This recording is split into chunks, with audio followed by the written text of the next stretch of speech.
আসসালামু আলাইকুম। একটা বিষয় আপনাকে অবশ্যই শিওর হতেই হবে, সেটি হচ্ছে যে বর্তমান যুগে যে সোশ্যাল মিডিয়া যেগুলো আছে, এই সোশ্যাল মিডিয়া বিশেষ করে আমরা যদি ফেসবুকের কথা বলি, যে ফেসবুক আসলে আপনি চালান না ফেসবুক আপনাকে চালায়, এই বিষয়টা নিশ্চিত হতে হবে। আপনি যদি মনে করেন যে না ফেসবুক দ্বারা আপনি চালিত হচ্ছেন, অর্থাৎ ফেসবুকের একটা প্রভাব বা ফেসবুকের যে কন্ট্রোল সেটা আপনার উপর আছে, আপনার কোনো কন্ট্রোল ফেসবুকের উপর নেই।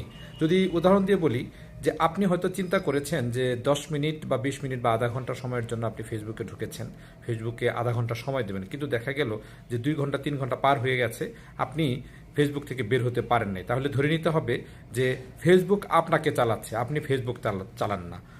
এজন্য আপনাকে পরিকল্পনা করতে হবে যে ফেসবুক যাতে আপনাকে না চালায়, আপনি যাতে ফেসবুক চালান, এবং ফেসবুক থেকে যে বেনিফিশিয়ারি হওয়ার কথা আপনার, এই সোশ্যাল মিডিয়া ব্যবহার করে এটা একটা ওয়ান কাইন্ড অফ একটা নাইফ আপনি বলতে পারেন, যে ছুরি আর কি, যে ছুরি দিয়ে আপনি ফল কাটতে পারেন, এখান থেকে উপকার নিতে পারেন।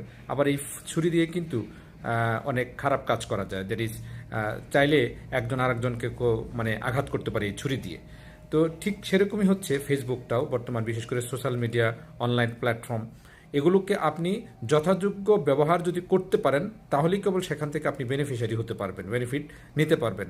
সোশ্যাল মিডিয়া ব্যবহার করে অনেকে অনেক ধরনের স্কিলকে ডেভেলপ করেছে, আবার অনেকে আছে অনেকের স্কিল নষ্ট হয়ে গেছে। কারণ হচ্ছে কি, তারা সেখানে এমনভাবে সময় দিচ্ছে, তার মধ্যে যে সম্ভাবনা এবং স্কিলগুলি ছিল সেই স্কিলটা বরং নষ্ট হয়ে যাচ্ছে। আবার অনেকেই তাদের স্কিলটা ডেভেলপ করেছে। এই জন্য এই সোশ্যাল মিডিয়া দ্বারা আপনি নিয়ন্ত্রিত হবেন নাকি সোশ্যাল মিডিয়া আপনাকে নিয়ন্ত্রণ করবে, এই বিষয়টি নিশ্চিত করবেন। তাহলেই কেবল এখান থেকে আপনি বেনিফিশিয়ারি হতে পারবেন। ধন্যবাদ সবাইকে।